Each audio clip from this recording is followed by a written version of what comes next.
Hello, my friend. If your day has been long or heavy, let this be a quiet corner to rest. Tonight, we won't chase noise or darkness.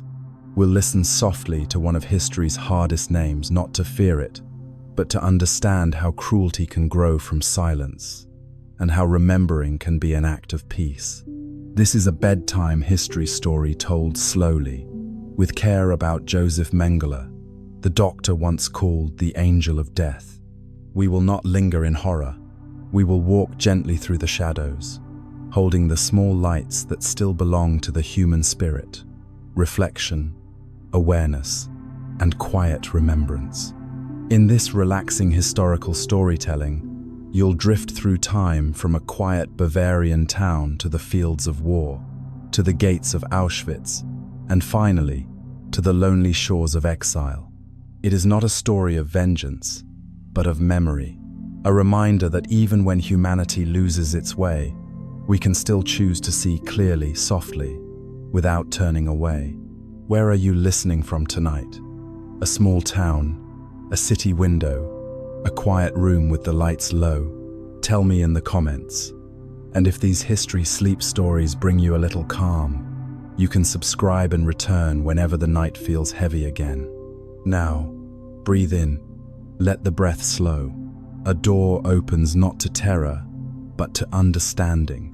Together, we'll step through, softly, into the story of Josef Mengele, not to relive it, but to remember, quietly.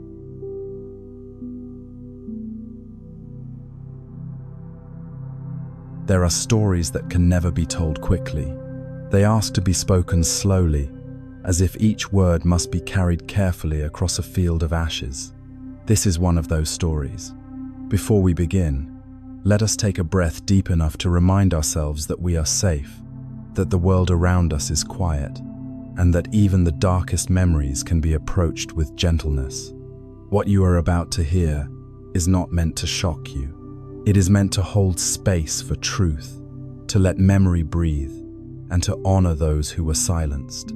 Some names in history are too heavy to say without trembling. Josef Mengele is one of them. His story sits at the farthest edge of human cruelty, yet if we look carefully, softly, we may also see within it the echo of something more universal: how a human being, raised in comfort, educated, intelligent, and seemingly civilized, can drift toward the unthinkable without hearing the sound of his own steps.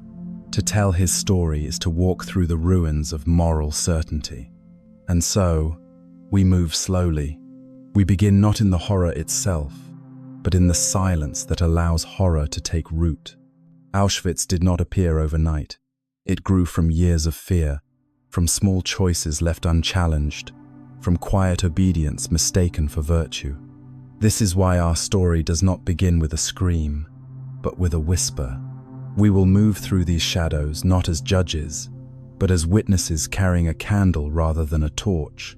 When people hear the name Mengele, most remember a single image: the doctor in white gloves at the railway ramp, deciding with one motion who would live and who would die. But before that gesture, before the smoke, before the world lost its shape, there was a boy from Bavaria who wanted to please his mother, a student who loved order, a man who believed that perfection could be measured. None of this excuses him. It only reminds us that evil rarely announces itself with thunder. It arrives politely, in clean handwriting, underlined by logic. In the quiet of the night, as you listen, you may wonder why such a story is being told in a place meant for sleep. The answer is simple, though not easy, because even the night needs witnesses, because peace built on forgetting is only a pause, and because to rest deeply, we must know what we are resting from. Tonight, we will remember softly. We will speak of suffering, but without spectacle.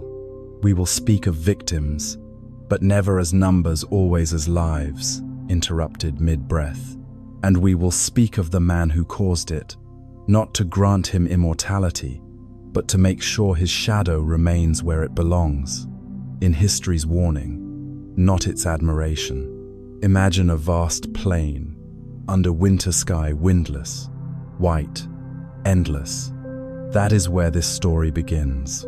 The world has changed since then. The camps are silent now, the fences rusted, the barracks reclaimed by weeds. But the silence they left behind still hums beneath our shared memory. It asks us not to look away. When you hear the word Auschwitz, let it not be just a place. Let it be a reminder of what happens when humanity forgets its tenderness. The air itself seems to hold the breath of millions, waiting for us to remember them not with horror, but with care. So let us make an agreement, you and I. We will walk through this story as one walks through a cemetery at night, slowly, respectfully, without haste. We will not linger over pain for its own sake, nor will we rush to forgiveness. We will simply bear witness and let quiet understanding do its work. As this journey unfolds, you will hear of a childhood shaped by ambition, of ideas that turned compassion into calculation, and of a man who mistook cruelty for science. Each step will be taken softly, without judgmental noise, because the truth is loud enough. It is not the purpose of this telling to disturb your sleep. It is to offer you a kind of clarity that can live beside rest, the calm that comes from facing what was and promising, quietly, that it will not be again. So, breathe once more. Let the air move gently in and out. The night is long, but we are not lost in it. We are only learning how to walk through it together, without fear. Now the candle is lit. Its flame is small, but steady, and with it, we begin. Before history gave him infamy, there was only a child born in a quiet Bavarian town, where the river Gunz moved slowly through fields and chimneys. Josef Mengele came into the world on the 16th of March 1911, in Günzburg, a place of neat roofs, church bells, and the faint hum of factory work. The air often smelled of wood smoke and iron dust. It was a small, disciplined world, tidy, industrious, and certain of its order. His father, Karl Mengele, owned a farm machinery company. The family's name, printed on metal plows and wagon parts, was already known beyond the town. It brought both comfort and weight, success that demanded its children be as polished as the machines that bore their name. His mother, Walburga, was stern and formidable, a woman of heavy presence and unbending habits. She expected silence during meals, precision in manners, and obedience that felt like duty rather than affection. Yet beneath that iron surface, she cherished her eldest son with a possessive tenderness. 3 pregnancies before him had ended in loss. Joseph arrived, like a promise finally kept. To her, he was the proof that perseverance could triumph over sorrow. He grew up in a house that smelled of polish and steam, with polished furniture and carefully framed family portraits. The walls echoed with order, a household that prized cleanliness, punctuality, and reputation above warmth. Visitors remembered the mother's sharp eyes, the father's quiet authority, and the boy small, neat, well-dressed, who rarely interrupted adults and always answered softly. In that early stillness, a seed of perfection was planted. Joseph wanted to please. He learned quickly that approval came not from laughter, but from precision, from doing things right, from being what his parents wanted to see. At school, he tried hard, but the expectations followed him like a shadow. Teachers called him polite and attentive, though not exceptional. He drew carefully, wrote evenly, never late, never loud. He lived in a kind of quiet competition with himself. When he was 15, his body betrayed him. A bone disease, osteomyelitis, struck his leg and kept him bedridden for months. In those days, the illness was dangerous and often fatal. For a boy accustomed to control, the helplessness must have felt like exile. Outside, the world kept moving, bells ringing, factory steam rising, classmates laughing in the schoolyard. Inside, time thickened, the pain taught him endurance, the stillness taught him isolation.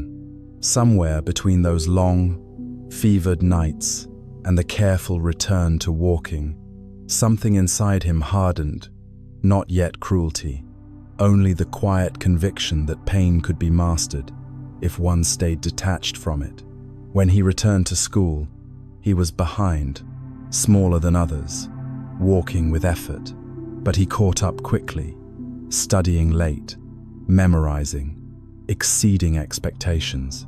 Teachers admired his self-discipline, that cold spark of ambition that burns even in exhaustion. Classmates saw a boy grown serious, almost adult in manner. He had learned how to hide discomfort behind composure. By 17, he had become tall, self-possessed, and quietly ambitious. The illness that once marked weakness now served as a private symbol of endurance. To fall behind and rise again, that, he seemed to believe, was proof of worth. He was popular enough, polite to girls, respectful to teachers. In photographs from that time, his expression is controlled, almost too composed for youth. There is something distant in the eyes, not pride, but the habit of self-containment. The world around him was changing, though Günzburg remained, for a while, untouched. The Great War had ended not long before his birth, leaving Germany wounded and restless. His father's factory, once supplying machines for farms, had shifted during the war to make munitions, a detail Josef would have heard whispered over dinner but not discussed. The hum of industry carried both livelihood and memory of loss. In those interwar years, order and recovery became moral values. To work hard was to redeem a nation's shame. To obey was to belong. Josef absorbed this atmosphere like a second language, the rhythm of duty, the elegance of conformity. Evenings in the Mengele house were quiet, while Berger would read religious texts or supervise her son's lessons. Karl would inspect business accounts. The boys were expected to maintain posture and calm.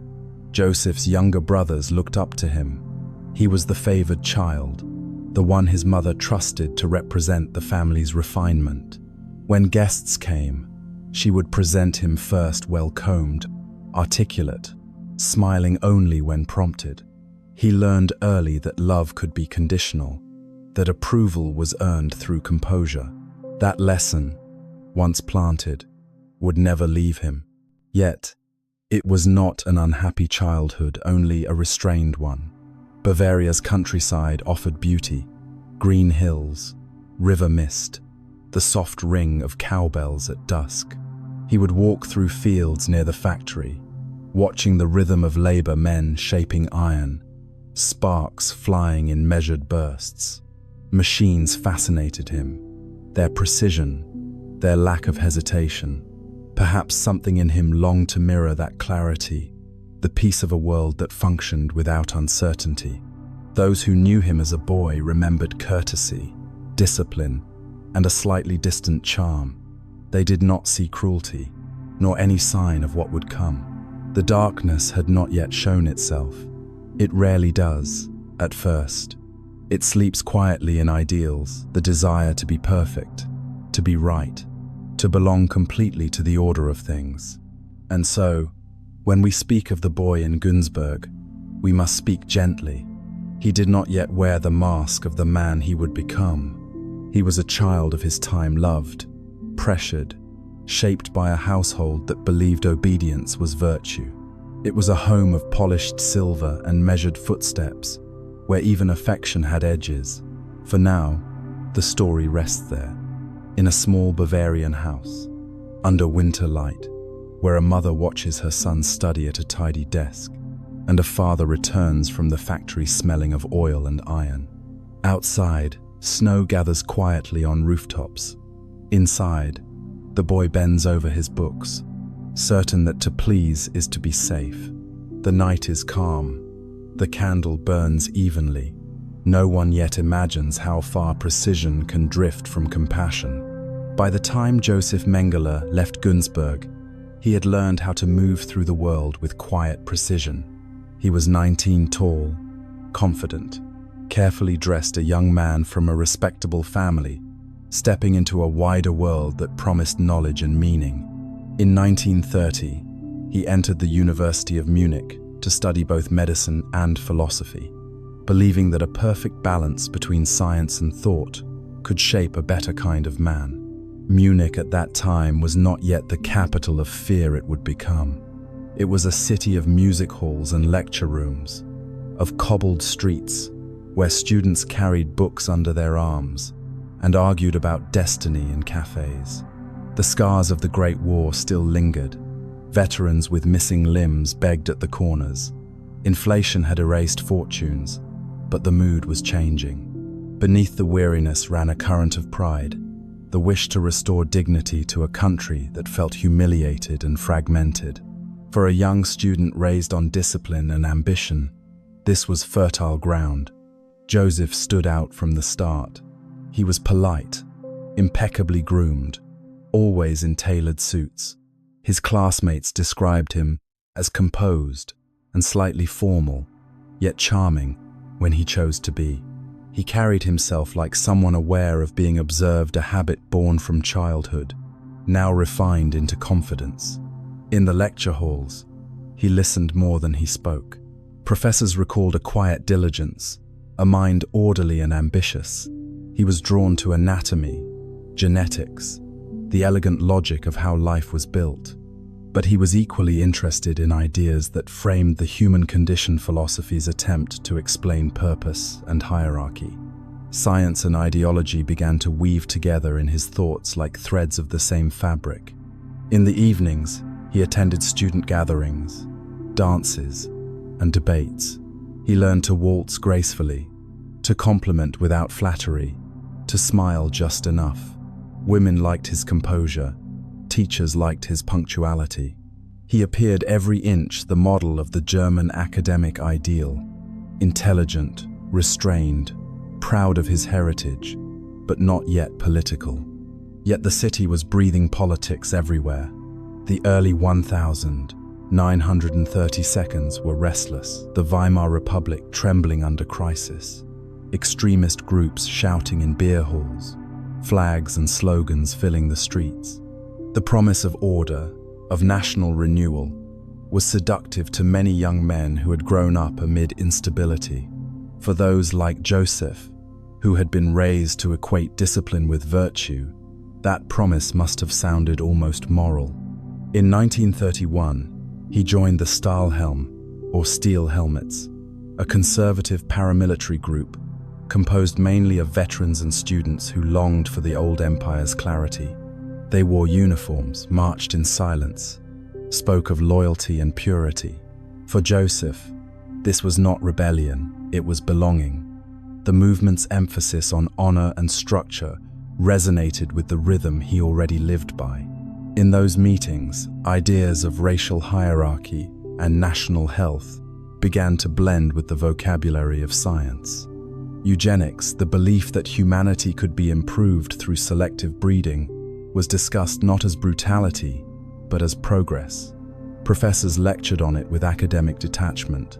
Newspapers celebrated it as modern. In laboratories and universities, language wrapped cruelty in reason, and few recognized how thin the veil was. Josef's notebooks from those years were filled with observations, clean handwriting, careful sketches, notes about heredity, measurements, symmetry. He sought patterns everywhere. Perhaps, to a young man trained to value perfection, the thought of improving humanity felt like the ultimate form of control, a way to impose order on the chaos of life itself. His social circle expanded.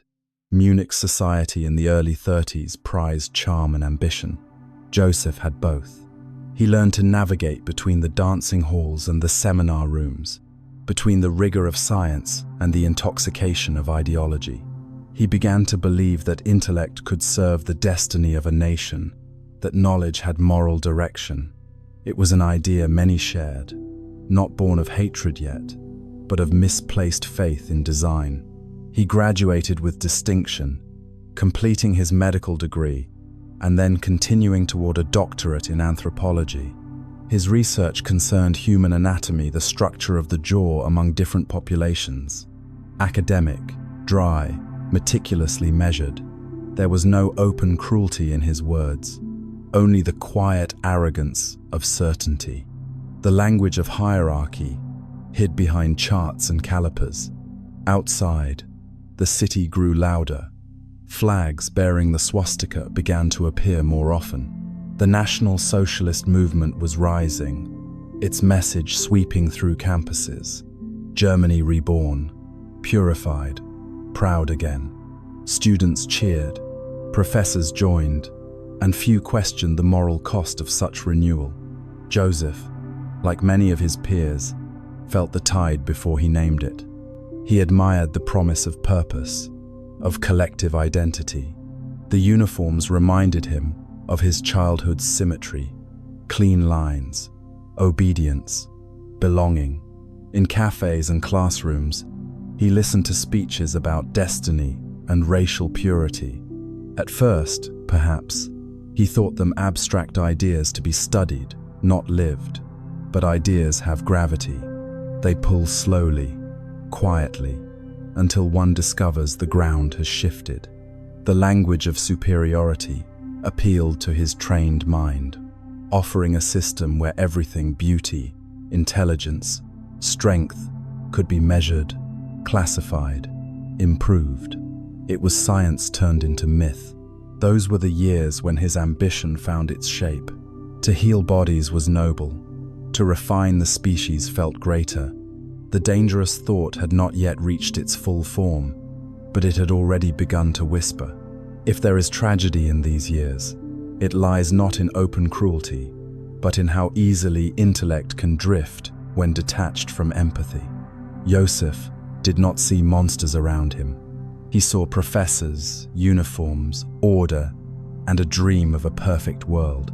Perfection, after all, had been his mother's demand and his father's legacy. Now, the nation seemed to echo it back to him. By 1935, he had completed his doctoral thesis and earned praise for his methodical precision. He would soon earn his medical degree as well. He was admired, handsome, intelligent, respectable, a son of Germany at its most disciplined and most blind. In the quiet of his rented room, he may have believed his path was righteous. He read, he wrote, he polished his boots for the next meeting. Outside, the city lights flickered on wet cobblestones. The future was approaching with perfect rhythm, and no one yet heard its sound. By 1935, Josef Mengele had finished his doctorate in anthropology. His dissertation, written in neat, scientific prose, examined the shape of human jaws across 4 racial groups. It was detailed, meticulous, and at least on the surface free from hatred. But within its calm measurements lay a dangerous assumption that humanity could be divided, categorized, and ranked through the body. It was the beginning of a pattern that would define his life: cruelty disguised as research, judgment written in the language of certainty. The Germany that awarded his degree was already changing beyond recognition. In the same year, the Nuremberg laws had been passed, reducing millions of citizens to categories Aryan, Jewish, mixed blood. Science, once meant to heal, now served as the notary of exclusion. Universities became quiet laboratories of ideology, where professors taught that purity could be measured, and where papers like Mengele's were praised for their clarity of method. The lines between knowledge and obedience blurred, and a generation of bright students mistook precision for morality. After earning his medical degree the following year, Josef moved into the professional circles that linked medicine with policy. He interned briefly at Leipzig University Hospital, where he was admired for his composure and skill, then accepted a position at the University of Frankfurt's Institute for Heredity Biology and Racial Hygiene, one of the leading centers of Germany's new racial science. Its director, Dr. Ottmar von Verschwer, was charismatic, brilliant, and utterly convinced that biology could serve the state. Under his guidance, research was no longer just about understanding life. It was about defining who deserved it. Inside the institute, science felt orderly. There were forms, measurements, files. Technicians labeled photographs. Clerks recorded family histories. Doctors examined skulls and eye colors under perfect electric light. Everything appeared calm, clean, correct. But beneath that order ran something corrosive, the quiet belief that suffering could be justified if it served the ideal of purity. Mengele's task was administrative at first. He examined people accused of violating the Nuremberg laws, couples suspected of racial mixing, families who could not prove ancestry, individuals whose faces or names seemed uncertain. He measured their jaws, their noses, the color of their irises. Each report ended with a classification, Aryan or non-Aryan, fit or unfit, small decisions that would determine a human being's right to marry, to work, to live freely. The doctor's handwriting, precise and unemotional, became part of a machinery that needed no visible violence to destroy lives. Outside the laboratories, the streets of Germany grew loud with slogans, but inside those offices, silence did the work. Forms replaced conscience. Every line filled out correctly meant another life reduced to ink. No gun, no scream, only the sound of paper sliding into folders marked with the state's seal. This was how ideology became normal, through routine, through professionalism, through men who believed they were serving science. Mengele fit easily into this world. He liked the order, the clarity, the structure. He wore his white coat like armor, standing between intellect and empathy. In his mind, he was not persecuting. He was classifying, not condemning, confirming. The language of medicine shielded him. To diagnose was to distance. To measure was to control. And control, to him, felt like virtue. Dr. von Verschuer saw promise in his young assistant. He praised Mengele's attention to detail, his loyalty, his ability to work without visible emotion. Within the hierarchy of the institute, that restraint was considered strength, the mark of a scientist who could separate feeling from duty.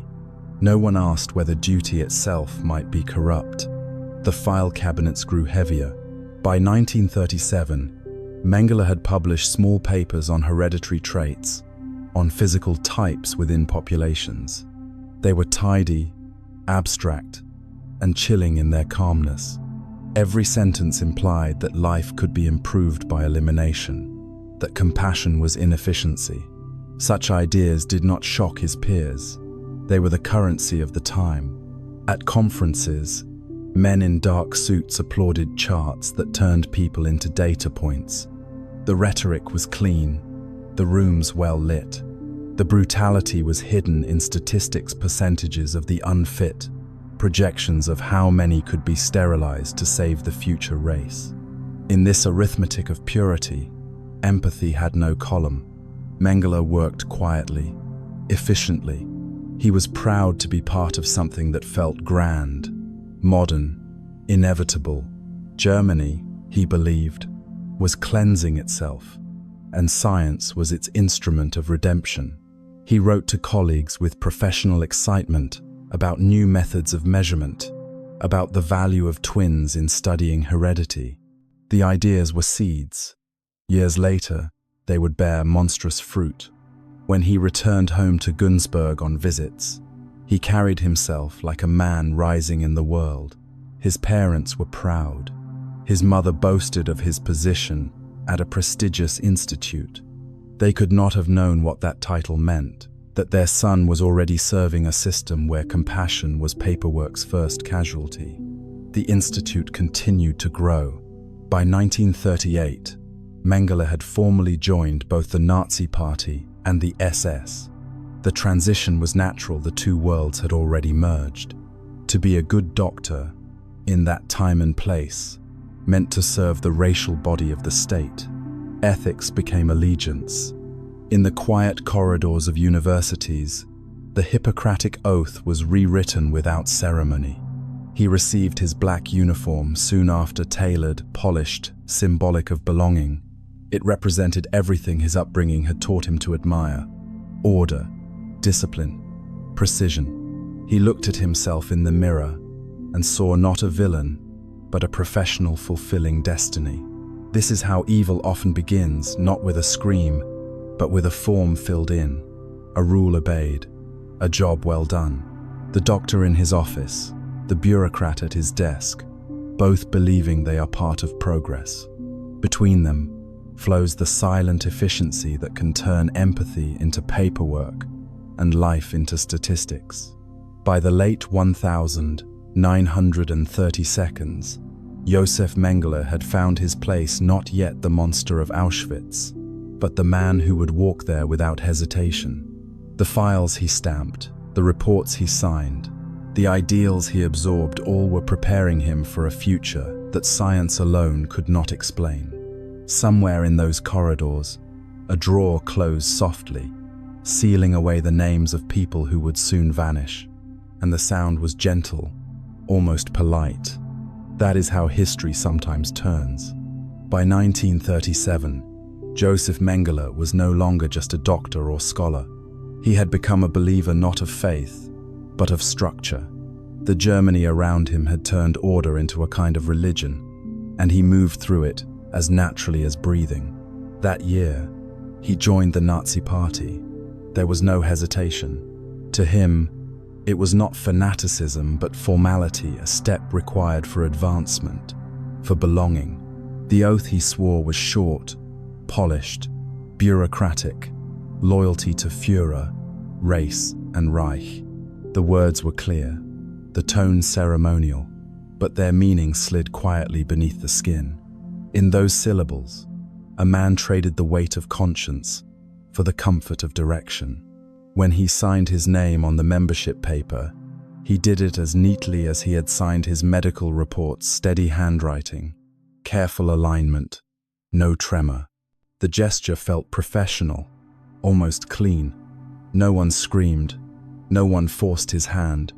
Evil rarely arrives with fanfare. It walks in on paperwork. In 1938, he joined the SS, the Schutzstaffel, the black uniformed elite. It was presented as an honor, reserved for those of impeccable Aryan lineage, health, and devotion. The induction ceremony was quiet and exact. Men stood in rows under torchlight, reciting pledges to the purity of blood, the unity of nation, and the sanctity of duty. Mengele listened as if hearing a sacred chant, not noticing how easily medicine and ritual had merged into worship. The uniform fit perfectly: black wool, silver piping, polished boots, and the death's head insignia glinting on the cap. To wear it was to feel chosen, part of a body greater than one's own, a symbol of discipline so complete it silenced doubt. He liked the way it structured him: shoulders squared, spine aligned, movements economical. It was more than clothing. It was a second skin, smooth and firm, hiding uncertainty beneath authority. At social gatherings, the uniform drew admiration. People nodded respectfully, smiled a little longer, offered better tables at cafes. The line between respect and fear had blurred, and few cared to notice. In the polite society of pre-war Germany, to wear black was to signal reliability.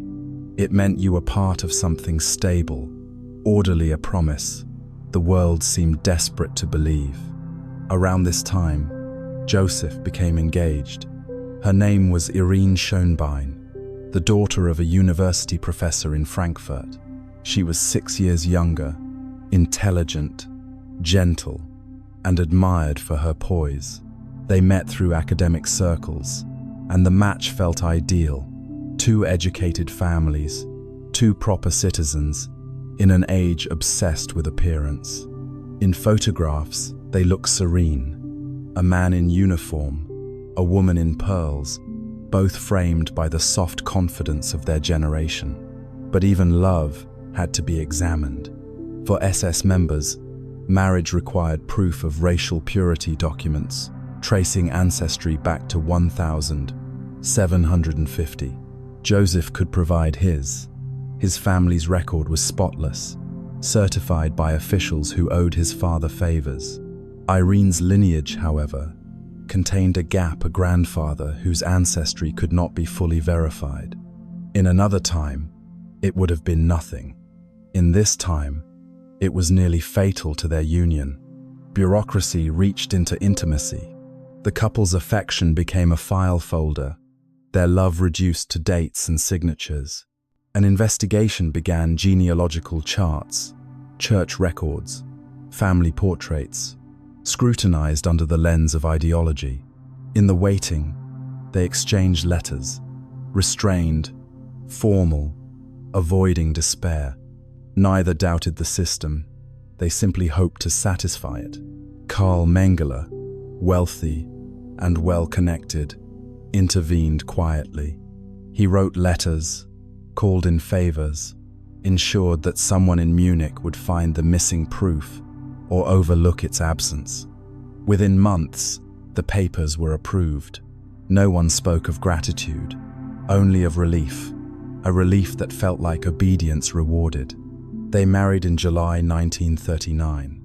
It was a beautiful summer, the air heavy with the sweetness of late roses, the world still pretending that peace could last. The ceremony was simple, a family gathering, polished smiles, the glint of medals in the sundae. Photographs show Josef in uniform, eyes calm, posture impeccable. Irene beside him, hands folded, gaze distant, as if already sensing the weight of the world she had entered. Because her ancestry was not fully certified, the couple was denied inclusion in the SS's Book of Kinship, the registry of racially pure families. They would not receive the ceremonial spoons and swords presented to new SS parents. It was a small omission, almost trivial, but in that society, it marked them quietly, a note of imperfection in an otherwise flawless record. Josef accepted it with mild annoyance, nothing more. His career mattered more than ceremony.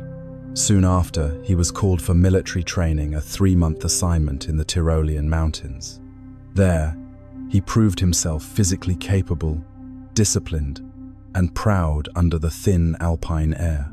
He climbed well, obeyed perfectly, and was commended for his endurance. He returned to Frankfurt-Lena, confident, ready for whatever the future demanded. The same month, the world shifted. September 1939 war. Germany invaded Poland, and the continent began to turn toward fire. For now, Josef remained at the Institute, his research continuing quietly under the new conditions of war. He was useful, educated, loyal, a man who followed instructions without hesitation. At home, Irene kept house in a small apartment near the university.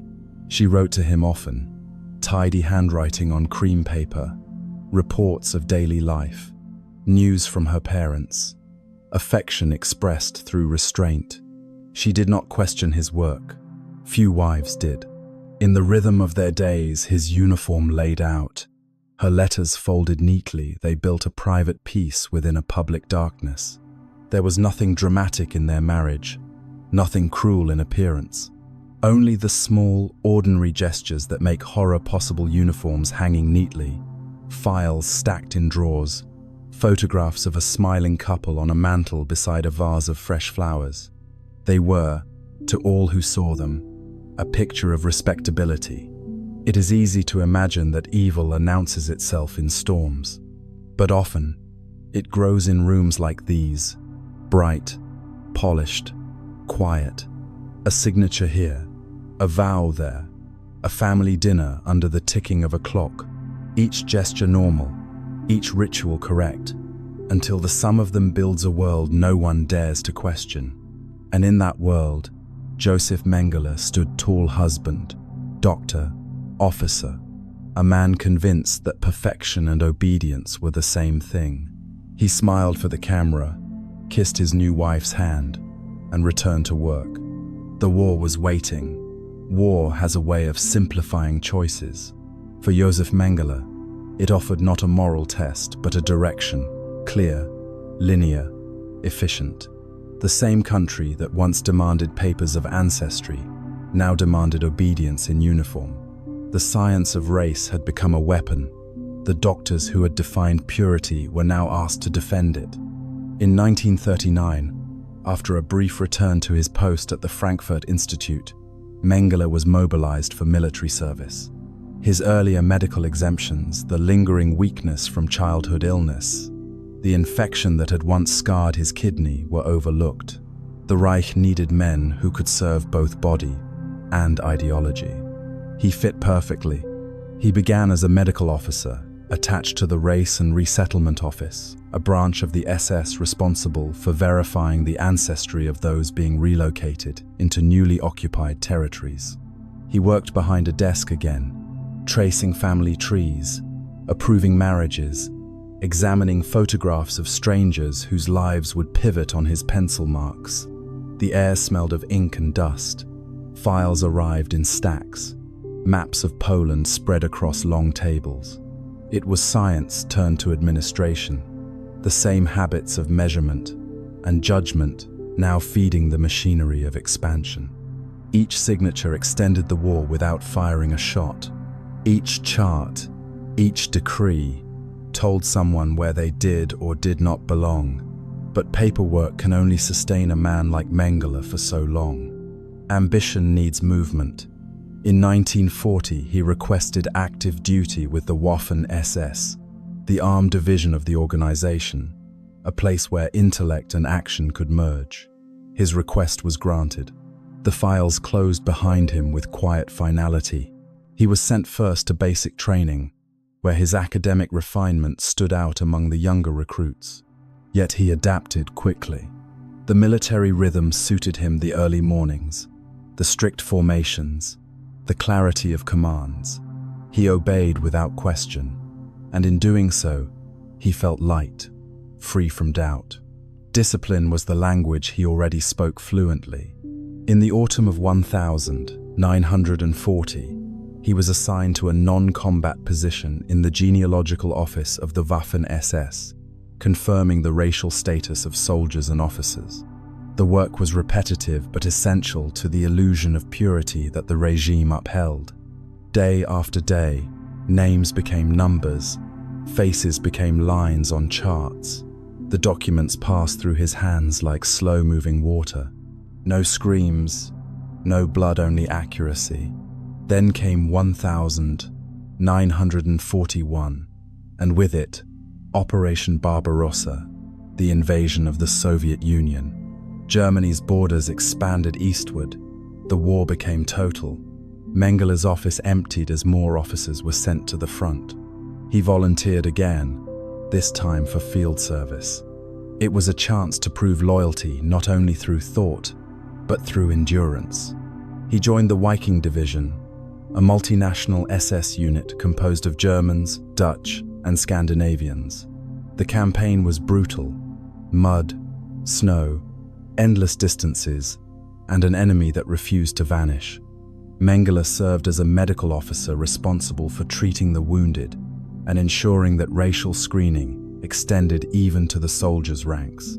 He worked in field hospitals, sometimes under fire, performing triage in frozen tents lit by kerosene lamps.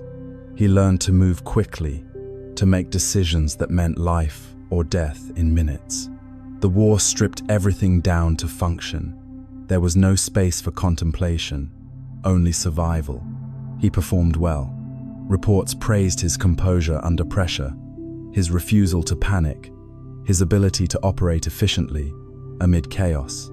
Once, under heavy attack, he pulled 2 injured men from a burning vehicle, earning the Iron Cross Second Class, and later, the Iron Cross First Class decorations that shone against the black of his uniform like medals for obedience itself. To those around him, he was calm, tireless, precise. To himself, he was proving a principle. That will could overcome circumstance. That control could make sense of destruction. The front hardened him, but it also promoted him. The SS valued composure more than compassion. He began to see war not as disaster, but as opportunity, a test of endurance, a system that rewarded the efficient mind. Each wound treated, each report filed, reaffirmed his belief that order could redeem violence. In late 1942, while serving on the Ukrainian front, his luck ran thin. A piece of shrapnel tore into his side during an air attack, leaving him bleeding in the snow. He was evacuated to a hospital in Krakow, then transferred to Germany for recovery. The injury ended his field service. His body healed, but something inside had shifted. The front had shown him the scale of destruction, the way death could be organized, numbered, managed. It had taught him that killing could coexist with calmness, and that systems, once large enough, could make anything feel normal. By the spring of 1943, he was back in uniform, promoted to captain, Hauptsturmführer, and reassigned to the Race and Resettlement Office once more. But this time, he was restless. The desk no longer satisfied him. He wanted to be closer to the center, where science and ideology met most directly. When word came of an opening for a medical officer at the concentration camp of Auschwitz-Birkenau, he volunteered. To his superiors, it seemed logical. A doctor trained in anthropology and genetics, decorated for bravery, disciplined, loyal. To him, it seemed a continuation of his duty, another stage of the same work, only broader, more consequential. No alarm sounded in his mind. The world had already trained him to see obedience as virtue and structure as safety. The road to Auschwitz was not a leap into darkness. It was a corridor of quiet promotions, stamped forms, and congratulatory handshakes. War opened every door for him, doors that led, step by step, from lecture halls to battlefields to the gates of a place built for silence.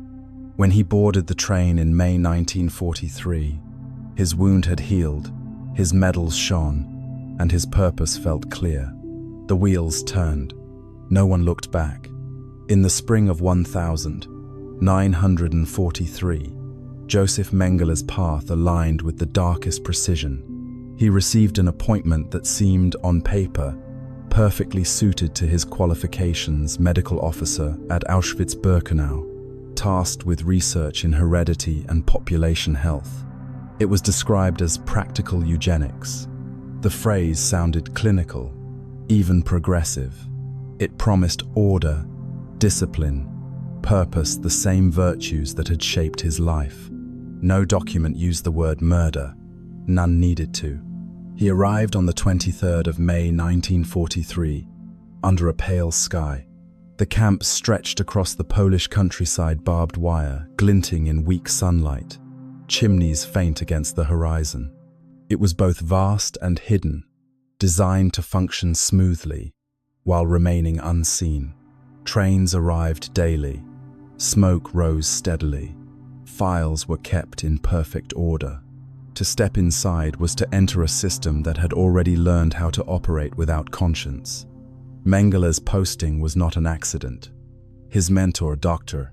Ottmar von Verschwer, had recommended him personally, citing his background in anthropology and his interest in twins. The SS Medical Corps accepted eagerly. A scientist of his caliber could make Auschwitz seem legitimate, a place of research, not extermination. He arrived wearing his uniform pressed, his boots polished, his gloves white. The next morning, he took part in his first selection. A transport train had come in from across Europe, Hungary, France, the Netherlands. Families stepped down onto the ramp, blinking against the light after days in darkness. They carried bags, children, small fragments of home. They did not know where they were. The air smelled faintly of coal and something that was not coal. The process was efficient. Doctors, Guards and clerks stood in a line, directing the new arrivals left or right. To one side, the camp, work, temporary survival. To the other, the gas chambers, disguised as showers. The gesture was small, a hand motion, a flick of the wrist, a movement so simple it could pass for courtesy, yet it sealed thousands of fates in a single hour. Mengele's face that day was composed, detached, immaculate. Witnesses would later remember the white gloves spotless even amid the dust of the ramp and the faint smell of antiseptic that clung to him. He asked brief questions in fluent German, or sometimes in Polish. How old? Healthy? Twins? When he saw unusual features, dwarfs, heterochromia, deformities, he marked them for study. The rest he sent away with the same calm gesture, as though directing traffic. To him, this was efficiency. To those watching, it was nightmare made ordinary. The trains kept coming. The line kept moving. The rhythm of death was industrial, almost administrative. Papers were stamped, lists updated, files stored in steel cabinets. Each column of numbers hid its human weight beneath arithmetic. In his first weeks, he participated in dozens of such selections, learning the choreography quickly. The process required no shouting, only precision, one man's sense of order distributed across chaos. The SS doctors were not executioners in their own minds. They were regulators of flow. Mengele adapted effortlessly, his habits of observation now serving their final evolution. He began organizing research units within the camp, small laboratories attached to the hospital barracks. There, he examined prisoners who showed genetic interest, twins, individuals with unusual features, and entire families who shared rare traits. He requested their transfer from the ramp, often separating children from parents, with the same unhurried motion. His colleagues noted his composure, his professional enthusiasm. They wrote in reports that he showed initiative and worked to improve medical efficiency. He was 32 years old. At that age, many men dream of discovery, of recognition. He had found both, though in a place where discovery meant dissection and recognition meant authority. His title, Standortarzt, camp physician, carried power over thousands. Each signature he placed on a form could determine who lived one day longer and who vanished that evening into smoke. Outside, the camp moved like a machine. Trains arrived in intervals, each carrying more names, more bodies. The tracks ended at a wooden platform, then split, one side to labor, one side to death. Guards shouted numbers, dogs barked, and above it all, the smoke, soft grey, continuous, drifted without sound. There was no sense of chaos inside the administration buildings. The offices were tidy, the floors swept, the paperwork exact. If one entered without context, it might have resembled any other institution, order maintained, roles defined, purpose clear. That illusion was part of the system's design. The horror was not in noise, but in its absence. In the evenings, Mengele returned to his quarters, a small room near the medical block, with books, instruments, and a phonograph.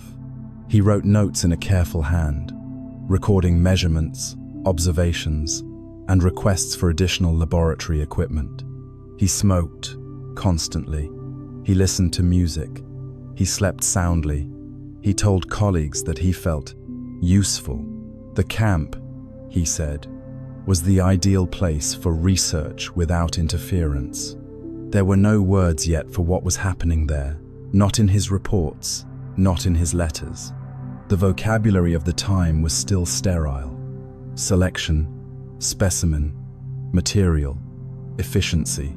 Language itself had been engineered to make murder sound like medicine. And so he stayed, not as a monster in his own reflection, but as a man who had found his place. In a world where paperwork met fire, and science no longer asked why, only how. The trains would continue to arrive for 2 more years. The smoke would rise every day, unbroken, until the war itself began to die.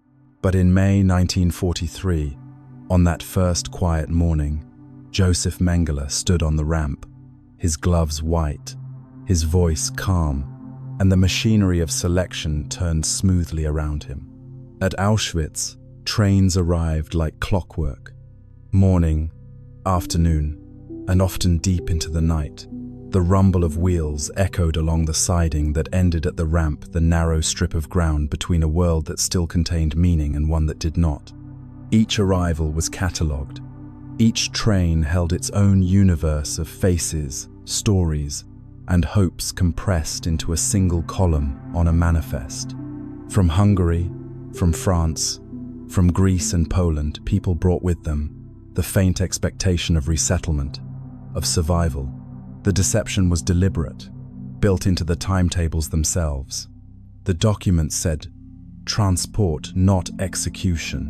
When the doors slid open, the air filled with a silence that was not quite silence, the shuffle of feet, the subdued voice of orders given, the soft confusion of arrival.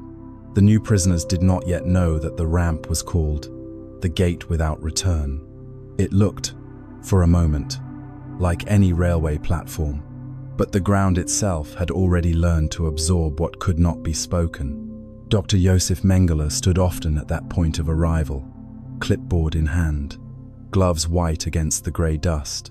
To him, it was routine, the work of selection. To those stepping down, it was the moment when life divided without explanation. The process was swift. Lines were formed, separated by age, by strength, by the smallest visible detail. Children clung to their mothers. The elderly leaned on canes or on the shoulders of strangers. Guards moved efficiently, following practice signals. There was no chaos, only movement, a rhythm that had become too familiar to those who performed it. From the moment the train doors opened, the outcome was already fixed. Roughly 80% of those who arrived at Auschwitz were condemned immediately. They were not entered into the camp's labor rolls. They were listed instead under euphemisms: special treatment, cleansing, final processing. The language of administration was precise, and therefore deadly. Mengele's role was visible, distinct. Witnesses remembered his gestures, the brief nods, the slight wave of a gloved hand that meant left or right, labor or death. He asked for doctors, craftsmen, twins, or anyone with unusual traits. The rest, he dismissed with calm indifference. His expression rarely changed. In photographs taken later, he appears almost elegant, a man seemingly unsuited to violence. But cruelty, in him, did not require rage. It required only distance. He spoke politely to colleagues, smiled when addressing guards, and sometimes hummed as he worked. Those who saw him said his tone was soft, conversational, as though discussing medical logistics. He called the arriving groups material, not people. Language stripped away empathy long before action did. Among the most vulnerable were children. They were often singled out sometimes for his experiments, more often for immediate death. He had a fascination with twins, believing they could reveal the secrets of heredity. When he found a pair, his eyes brightened, and his orders came quickly. Twins, bring them to the hospital block. He called them his kinder, his children, as though affection could exist beside annihilation. Those not useful were sent to the other line. Mothers carrying infants were almost always condemned together. Old men who walked too slowly, women with limps or visible illness, all fell under the same silent judgment. It took less than 3 minutes for 1,000 destinies to be decided. Afterward, the ramp was swept clean. The guards collected what was left behind: shoes, letters, small toys. Clerks noted the numbers. The next train would arrive within hours. The rhythm never broke. Within that machinery, Mengele maintained his composure. He prided himself on precision, on the absence of emotion. Once, when a colleague asked how he endured the sight of so much death, he replied calmly, "The work must be done with serenity." Serenity, a word that once meant peace, became, in his mouth, a kind of armor. Other phrases were remembered too, fragments of a man losing language to his own ideology. He was said to remark, "Here, the Jews enter through the gate and leave through the chimney." It was not shouted, merely stated, as if describing weather. Each repetition emptied the sentence further of humanity, until even words themselves became part of the machinery. Those standing beside him, orderlies, guards, other doctors, learned from his example. They did not need to believe, only to imitate. If he could remain calm, so could they.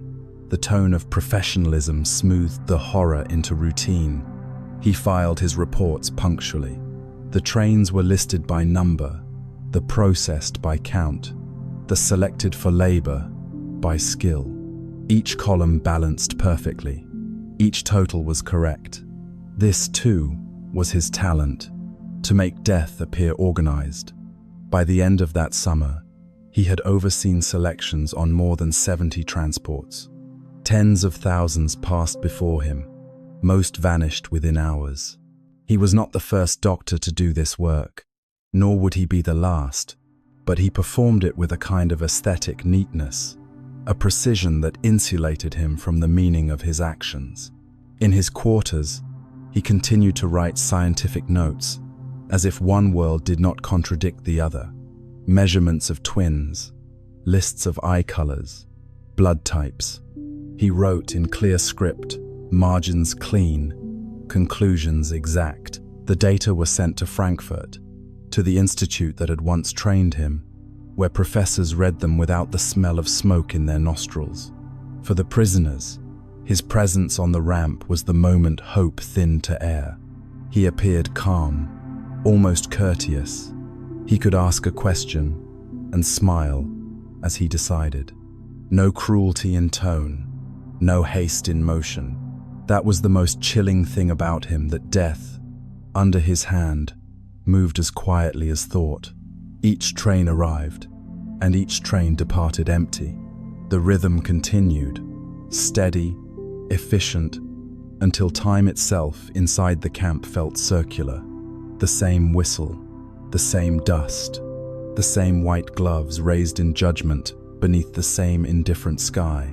The gate was always open one way, and those who passed beneath it did not return. Among the many shadows of Auschwitz, none were stranger than the small cluster of children who lived slightly apart from the rest, housed near the hospital barracks, fed a little better, dressed in clean pajamas. They were called the twins. To Josef Mengele, they were not children, but data-living instruments for what he imagined to be science. To themselves, they were simply brothers and sisters trying to survive the cold. Between those two realities stretched the entire distance between cruelty and innocence.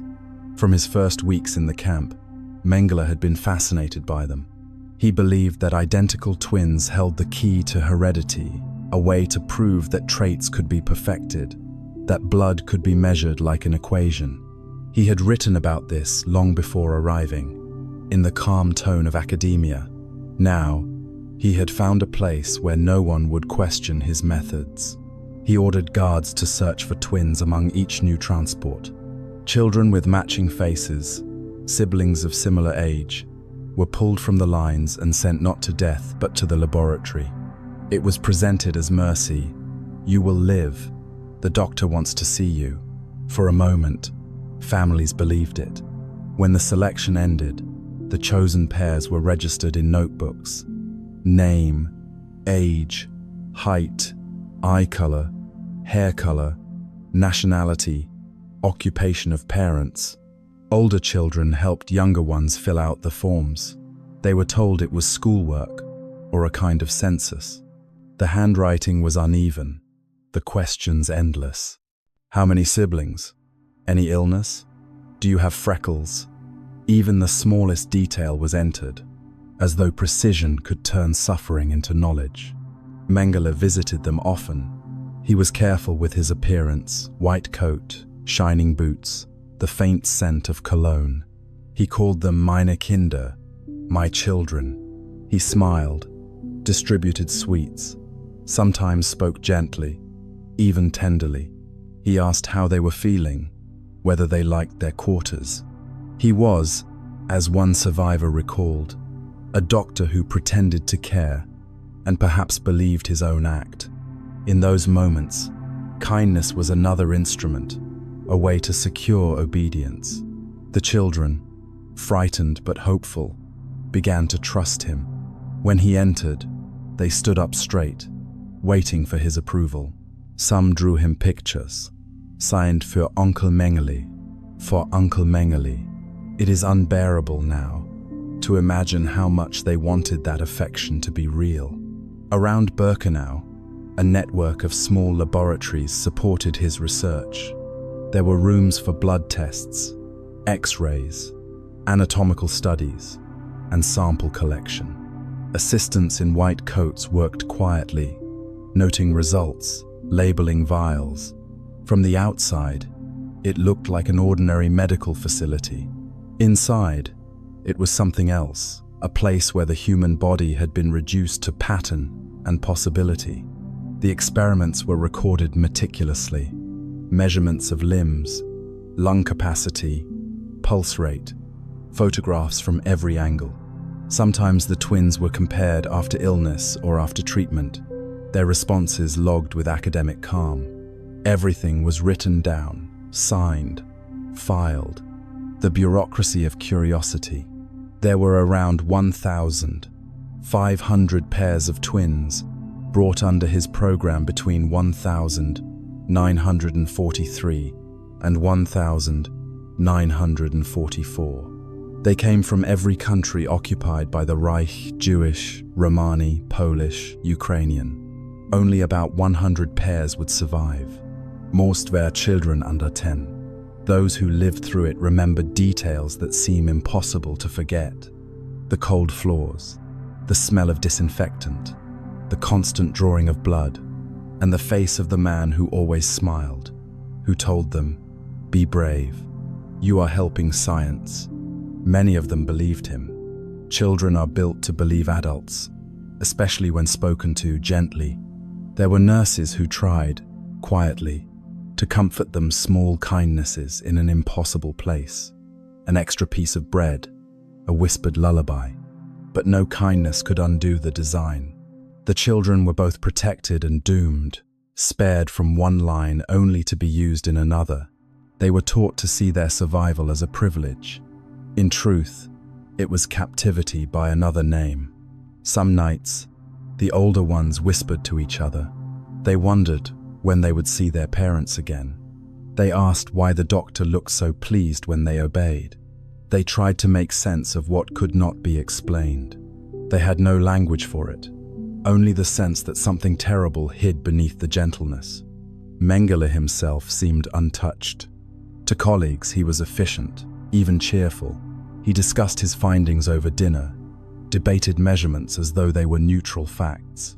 He was seen humming as he walked between buildings, coat swinging lightly, clipboard tucked under one arm.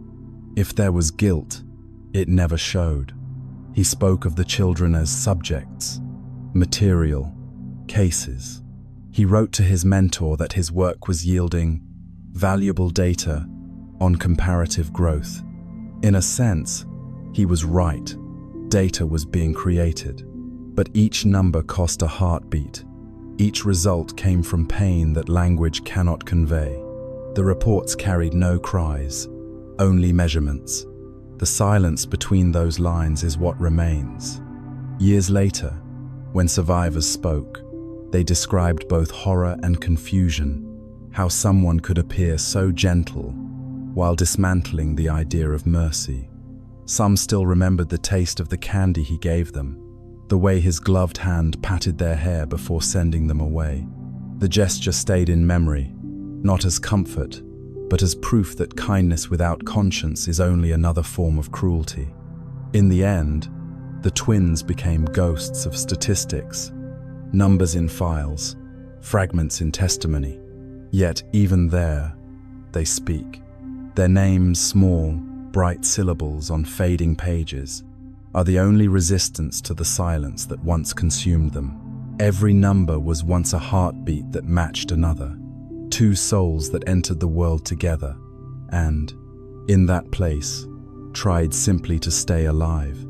Inside the camp, near the hospital barracks, stood a series of quiet rooms. They looked like any medical space: tiled floors, metal tables, jars, neatly arranged on shelves. If one entered without knowing, one might have thought this was a place for healing. But nothing here was meant to heal. This was the laboratory, Mengele's laboratory, though he preferred to call it the research station. End 1. It was where his fascination with heredity and twins turned into a choreography of cruelty, disguised by the language of science. He kept it orderly. Assistants wore white coats. Tools were sterilized. Notebooks were kept immaculate. The appearance of professionalism was absolute. Yet beneath it, there was no study, only suffering, no discovery, only repetition, an attempt to extract meaning from pain. Witnesses spoke, years later, in calm, broken voices. They described blood drawn daily, not a small vial, but bottles filled until the children fainted. Needles entered veins again and again, sometimes in both arms. There were no explanations, no apologies. The children sat quietly, trying not to cry. They learned early that crying made things worse. After the blood came the measurements: height, weight, skull size, arm span, dozens of numbers written each week, as if the body could be captured through arithmetic. He compared twins line by line, searching for differences that could justify theory. When one fell ill, he watched closely. The illness itself became part of the data. There were injections, two clear fluids whose contents were never explained. Sometimes saline, sometimes chemicals that caused fever or paralysis. The assistants recorded the symptoms. They noted how long the child survived, and when they did not. Each entry ended neatly, signed with a doctor's hand. Surgeries followed. They were done without anesthesia. Witnesses remembered the screams, but they spoke of them gently, as if protecting the listener. Organs removed for comparison, bones broken to study healing, or operations designed simply to match one twin's body to the other's. If one twin died, the second was killed immediately, so their bodies could be examined side by side. It was called a comparative autopsy. The phrase sounded clean, efficient. In truth, it was murder arranged for symmetry. There were experiments on eyes, injections of blue or brown dye into the iris to test whether color could be changed. Children went blind or developed infections. He wanted to prove that appearance could be altered, that identity could be engineered. But nothing he did ever produced real science. His results were meaningless, his data corrupt, his premises soaked in ideology.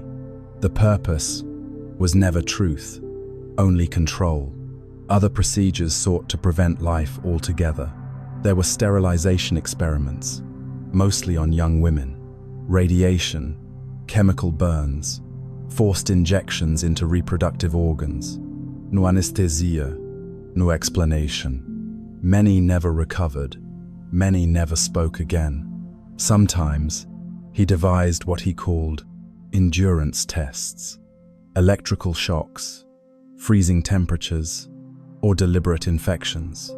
He measured how long the human body could resist, as though endurance itself were proof of worth. These sessions were methodical, timed, observed, logged, a parody of scientific rigor in a place where ethics had long ceased to exist. Everything was written down: dates, doses, temperatures, Outcomes. The handwriting was steady, almost elegant. He signed each report carefully, as though precision on the page could erase what the page described. Other doctors in the camp joined him, sometimes willingly, sometimes out of fear. They were part of a system that rewarded obedience. If they hesitated, there was always someone else ready to take their place. In this way, cruelty became collective, not the act of one man, but the silence of many. To the prisoners who worked as assistants, the laboratory was both a workplace and a nightmare. They cleaned instruments, carried bodies, washed floors. They did so to live another day. One of them said later, "We learned to move as shadows, to see everything and speak of nothing." They remembered the smell of antiseptic, the stillness after each procedure, and the strange quiet that followed when the doctor left the room. Mengele often told his superiors that his research would redefine the boundaries of medical science. But his results were useless, contaminated by cruelty, invalid by every standard. No discovery came from his work, no advancement, no insight. Only a record of what happens when ideology wears the mask of inquiry. After the war, investigators read his notes. They found tidy charts, but no real data, no hypothesis, no methodology, just pain catalogued as experiment. The documents were described as scientifically void, yet behind every empty line, there had been a life. The irony remains unbearable, that such order was built upon such chaos, that precision could coexist with moral ruin. He measured and measured, as if numbers could drown the cries. But nothing he wrote could change the truth, that science, without compassion, is only cruelty disguised as reason. Today, those rooms no longer stand. The walls have fallen, the tables rusted away. Only fragments remain, bits of tile, bent instruments, and the echo of silence that once filled them. If one listens closely, that silence still speaks, a warning about the ease with which knowledge can forget its soul. Within Auschwitz, Josef Mengele held a position that required no permission and feared no consequence. He was both doctor and judge, scientist and executioner roles that contradicted one another so completely that they merged into something unrecognizable. In that place, he became a man with power without check. Among the SS doctors, he stood out for his composure.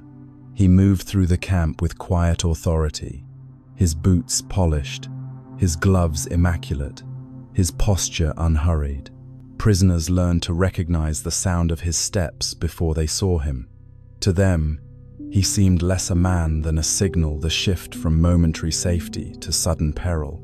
He cultivated an image of elegance, perhaps even charm. He smiled easily, spoke politely, and addressed guards with the tone of an educated officer. In conversations, he could quote Goethe or discuss anatomy with precision. He embodied the idea of order, as if cruelty could be made dignified by posture. The effect was chilling, refinement used as camouflage. His authority was nearly absolute.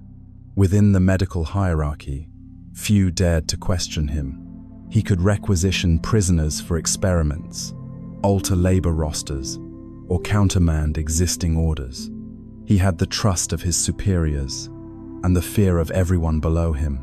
If he wanted something, it happened.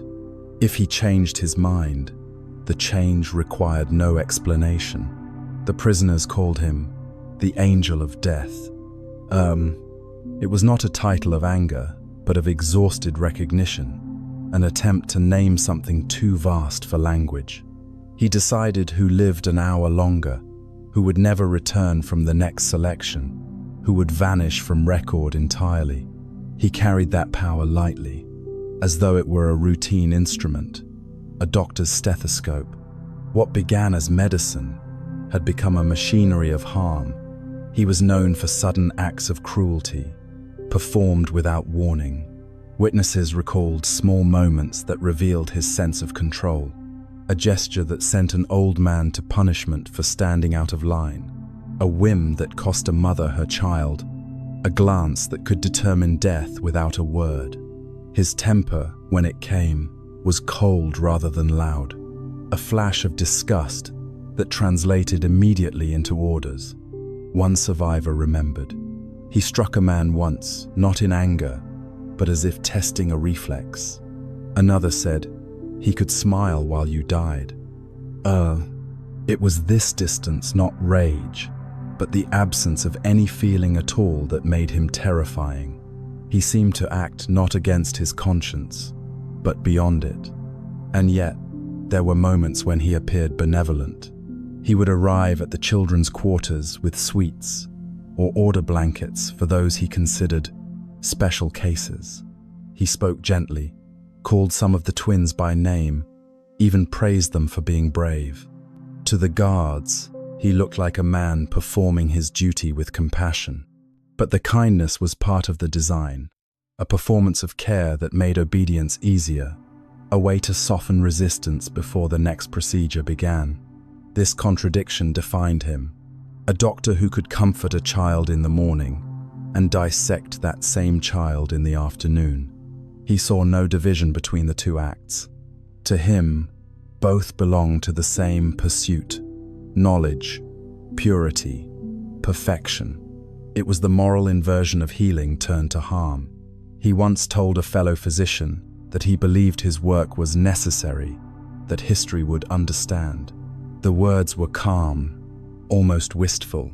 He imagined himself not as a monster, but as a man fulfilling a difficult duty, someone who sacrificed others for a vision larger than compassion could contain. In his mind, suffering became a tool, death a metric, and mercy a distraction. Around him, the system functioned like an echo. Orders came from above, silence rose from below. The entire camp was built to obey.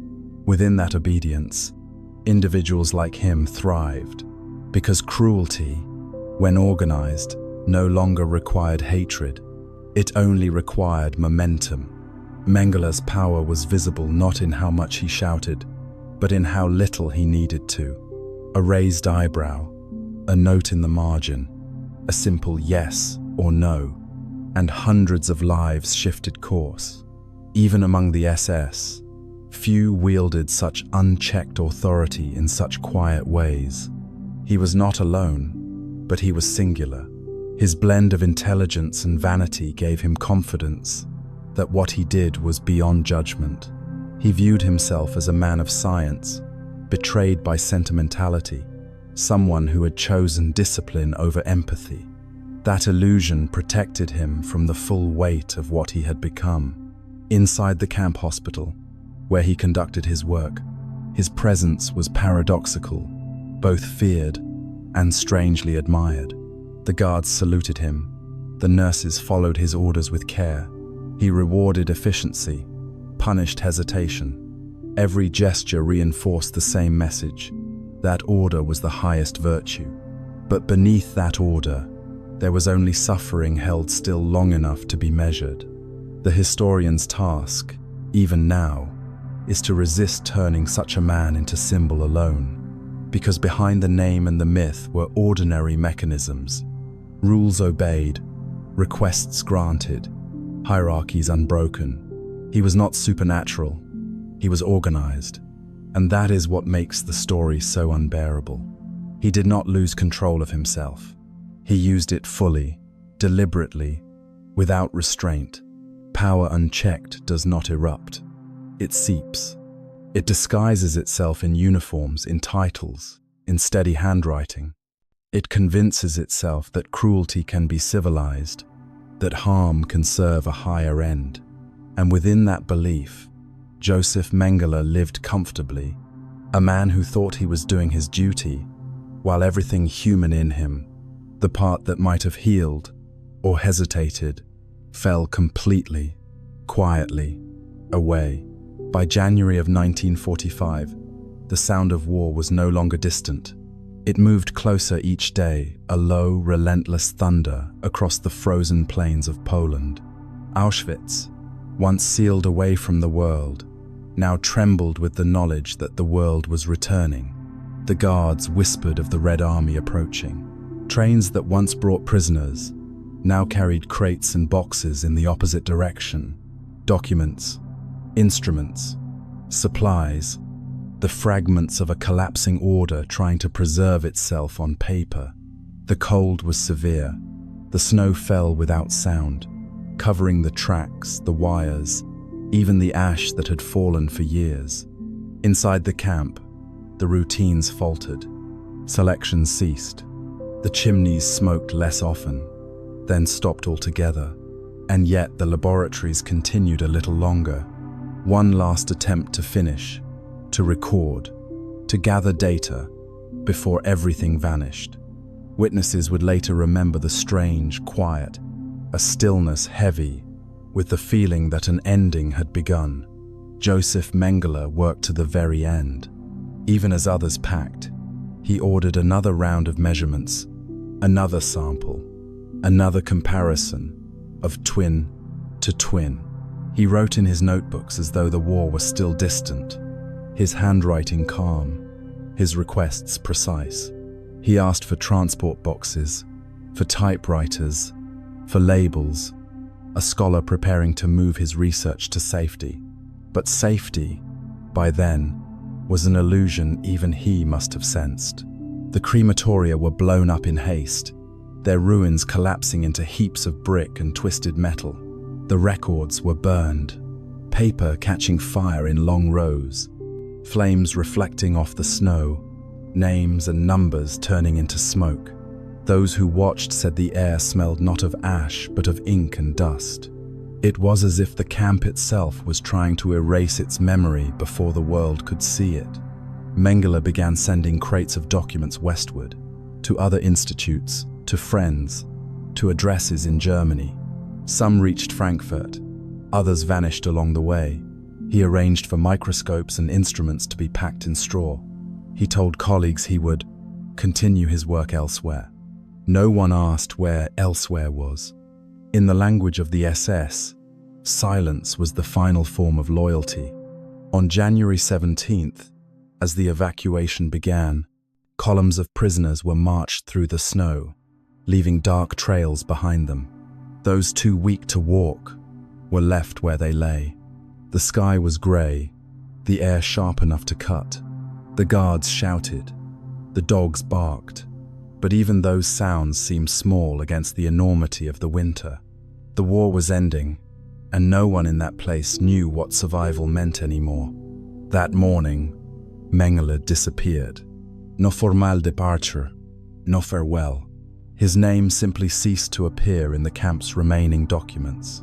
Some said he left with a transport of medical staff, others that he went ahead alone, traveling south with his notes hidden under his coat. The truth remains uncertain. What is known is that when the Soviets arrived 10 days later, he was gone, leaving behind only ruins and papers half burned in the snow. The liberation of Auschwitz was not a moment of triumph. It was quiet, almost accidental. The gates stood open, but there was nowhere for the survivors to go. They wandered among the wreckage, between broken barracks and frozen pools, past the laboratories where instruments still stood neatly on tables.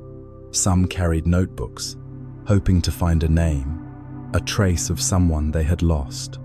Others simply stood still, unable to understand what freedom meant in a place that had forgotten time. One survivor recalled walking through the medical block, tables overturned, drawers empty, a child's shoe beside a cracked beaker. The silence, she said, was unbearable, not because of what it contained, but because of what it no longer had to hide. It was as though the camp itself exhaled for the first time.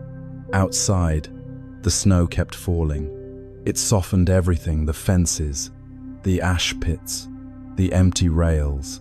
No voice rose, no prayer, only the sound of the wind moving through the broken chimneys.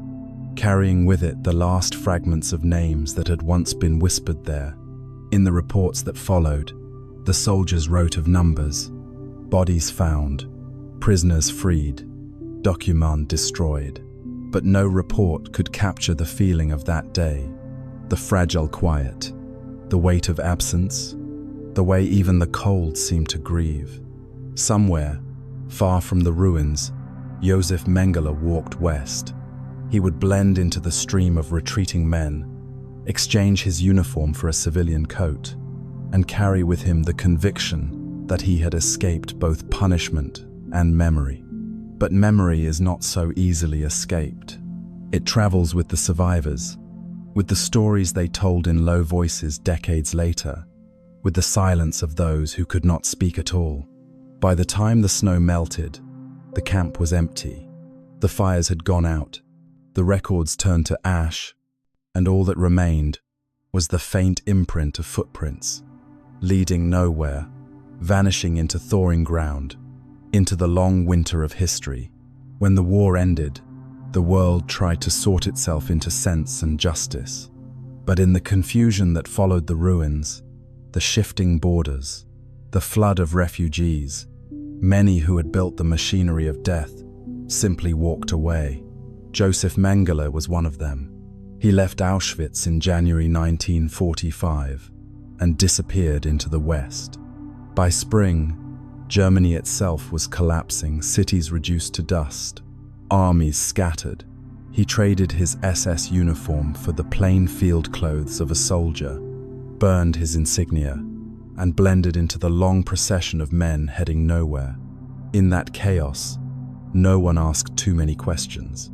In May, he was captured by Allied forces, but he gave a false name, Fritz Holman, and carried papers that described him as a simple medical orderly. There were thousands like him, weary, hungry, anonymous. The soldiers checking documents looked for the obvious, and his face, calm and ordinary, did not match the image of a monster. He was processed, detained briefly, and then released. The man the world would later call the Angel of Death simply walked out of a prison camp and vanished into peacetime. For 3 years, he drifted through rural Bavaria, working under false names, helping on farms, doing odd jobs for food. He stayed with sympathetic families, some unaware of who he was, some choosing not to know. He moved often, never staying long, always listening for news that might concern him. The trials at Nuremberg began. Names were read aloud, sentences announced, but his name did not appear, not yet. He had become a ghost who still cast a shadow. In those years, he wrote letters to relatives through intermediaries. His family in Günzburg, prosperous, influential, helped quietly. They sent money through coded channels, arranged safe houses, and made sure his absence was explained as a medical posting in the East. In the ruins of post-war Germany, silence could still buy safety. He grew a mustache, changed his manner of speech, and learned to answer quickly to new names. Sometimes he was Dr. Josef Mengele, sometimes Helmut Gregor, and sometimes just a nameless worker carrying a shovel. At night, he listened to the radio, hearing about the arrests of other SS men, and the growing certainty that the world would never forget Auschwitz. But forgetting, for him, was not difficult. He had already practiced it for years. In 1948, he began preparing to leave Europe. The walls were closing in. Allied investigators had started to link testimonies and names. His past could no longer hide behind confusion. He needed distance, not a hiding place, but an ocean. The route was already there, quietly maintained by sympathetic networks, priests, bureaucrats, old party contacts, and the strange neutrality of paperwork. In April 1949, he crossed the Alps into Italy. He walked at night, carrying only a satchel and a small packet of forged documents. Through these routes, Thousands of fugitives passed in silence, each step erasing a trace, each border rewriting an identity. He reached South Tyrol, where contacts helped him obtain an International Red Cross identification card. It bore the name Helmut Gregor and listed his nationality as Swiss. With that card, he was able to apply for a Swiss passport in Genoa, one final disguise that turned a war criminal into a traveling tradesman. The officials stamped the papers. No one asked why a Swiss citizen needed to leave so urgently, why his hands shook when he signed. Documents, once again, became stronger than conscience. In June 1949, he boarded a ship bound for South America. The harbor at Genoa was full of such departures, crowded decks, mixed languages, the smell of salt and oil. The war was over, but the shadows of it still moved quietly beneath the surface of peace. As the ship pulled away from the dock, he stood on deck, watching the coastline fade into mist, and perhaps allowed himself a final thought of relief. When he arrived in Buenos Aires, he stepped into sunlight that had never known the color of European ash. Argentina, under Juan Perón, had opened its doors to many who fled, scientists, soldiers, and those who called themselves exiles. To the local authorities, he was a man of education and discipline. He found work easily, first as a carpenter, then as a salesman. He rented a small apartment, walked the wide boulevards, and blended into the warmth of a country that asked no questions. He lived in plain sight. He visited cafes, attended gatherings of the German émigré community, even spoke publicly of medicine and biology, careful never to mention where he had practiced before. He wrote letters home under his own name again. His father's fortune in Germany provided money. His family's influence shielded inquiry. For the first time in years, he could breathe freely, but only because no one around him knew the air he had once poisoned. In the newspapers, the trials continued. Photographs of the camps appeared. Testimonies from survivors filled pages with details too heavy to imagine, but his name still drifted quietly below the surface. He was a ghost with documents, a fugitive who had learned how to vanish not by hiding, but by blending in. He attended dinners, danced, read books, and smiled when others said the war was finally behind them. Perhaps, in that quiet, he began to believe it himself, that a new name could cleanse an old life, that oceans could erase the weight of ash. But the past does not fade in sunlight. It waits, patient, unforgetting, in the spaces between ordinary days. In the years after his arrival in Buenos Aires, Josef Mengele lived as if history had never found him. The city was bright, full of noise and renewal, its cafes alive with talk of politics, tango, and modern ambition. Among the German émigré community, he was only one of many men with pasts blurred by war. He had money, manners, and a doctor's education enough to belong, enough to disappear. Argentina, under Juan Perón, offered a strange kind of shelter. The government welcomed European immigrants, and many who fled the ashes of the Reich found comfort in its open ports and sympathetic officials. Papers were easy to acquire, and questions were rare. In that warm climate, surrounded by new beginnings, the old world seemed to dissolve like smoke. Mengele lived comfortably. He worked first as a carpenter, then as a business agent for a machinery company. He attended dances, traveled to the seaside, and was described by neighbors as quiet, polite, always well-dressed. He rented a villa in an affluent suburb, where he read medical journals and wrote letters to his family in Germany. In those letters, he used his real name again. He signed them Josef, and sometimes wrote that South America was a land where one can breathe. His father's fortune in Günzburg continued to support him. The family's factory prospered after the war, and through coded bank transfers, money reached him regularly. In 1956, he divorced his first wife, Irene, in absentia. A year later, he married his widowed sister-in-law, Martha, who joined him in Buenos Aires with her son. The arrangement was practical, even tender in its strange way. Together, they lived among diplomats, merchants, and expatriates, who preferred not to look too closely at one another's pasts. He seemed, for a time, completely safe. He attended concerts, gave medical advice informally, and walked through the city with the ease of a man untroubled by memory. In the evenings, he sat on his veranda and listened to the radio, news from Europe, symphonies from Vienna, the distant hum of a world that no longer recognized his name. But memory, once buried, does not sleep forever. By the late 1952, the post-war silence began to crack. Writers and survivors spoke more openly about Auschwitz. The stories carried across oceans.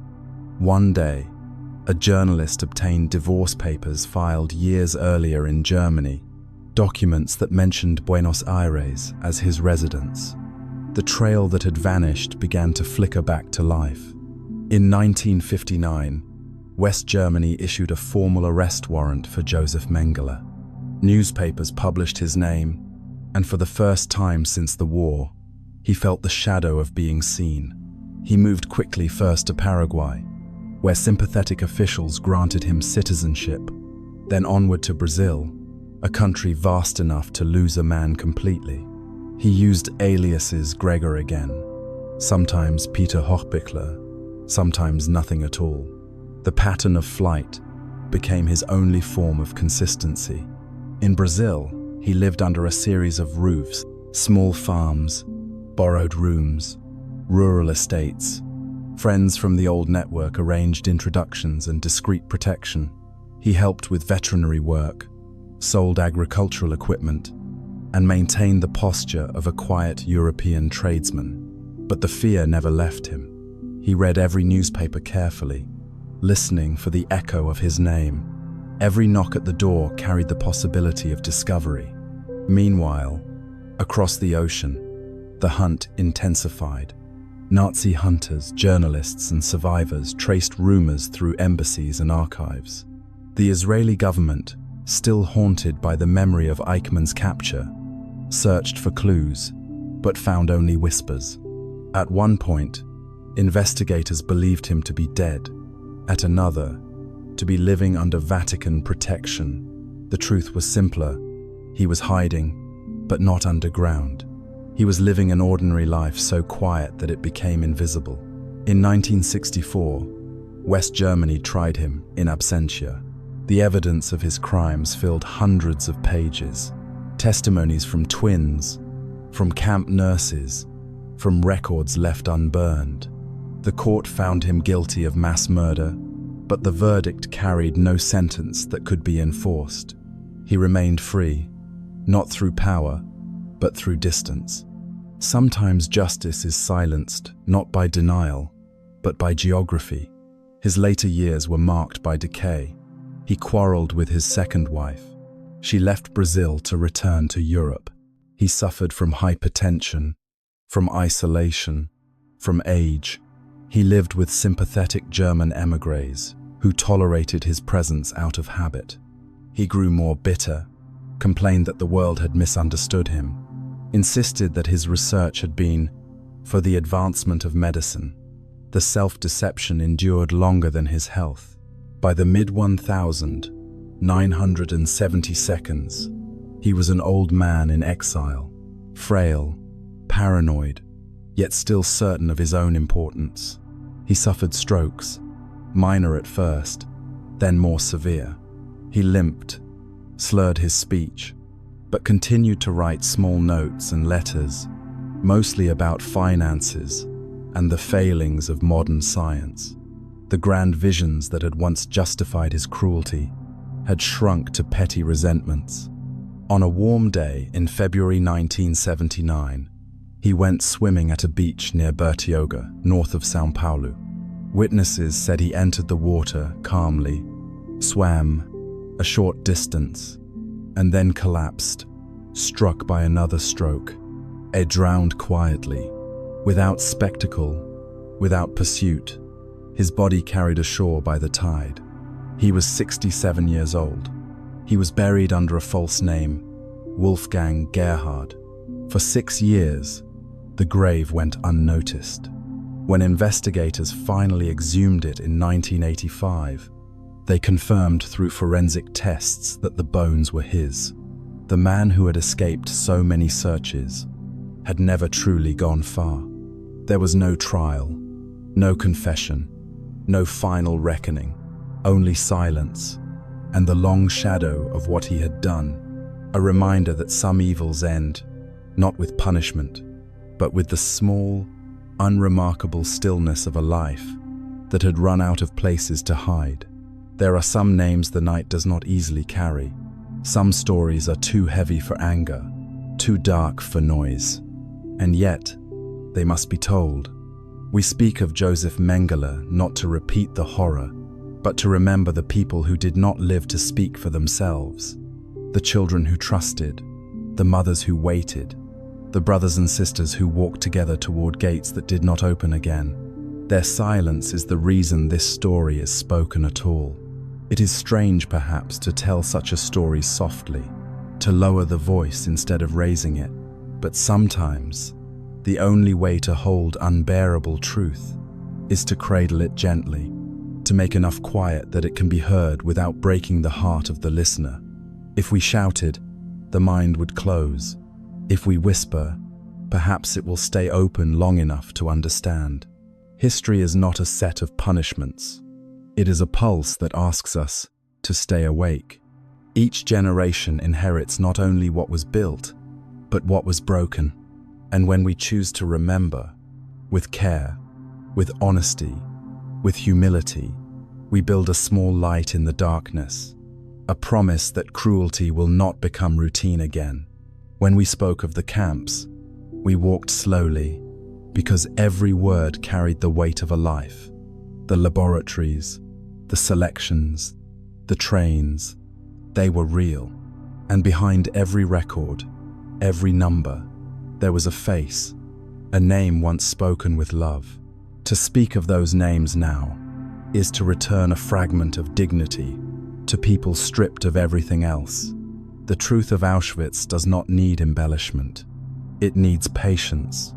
It needs a quiet mind willing to look steadily at what humans can do when they stop seeing one another as human. To remember is not to live in grief forever. It is to keep grief from becoming invisible. Silence, after all, was how such places were built. So we fill the silence differently now, with stories, with witness, with the calm insistence that memory matters. Mengele's life ended far from the places he destroyed. He died without justice, without apology. But his death is not the end of the story. The end is written instead, in every act of remembrance, in museums, in classrooms, in the slow retelling by those who refuse to forget.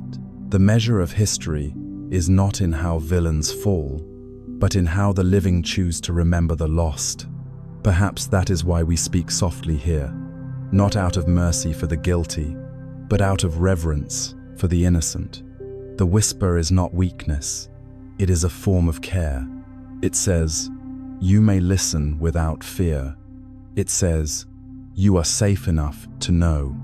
Tonight, as you rest, let the noise of the world fade and hold a small corner of memory for those who never had such peace.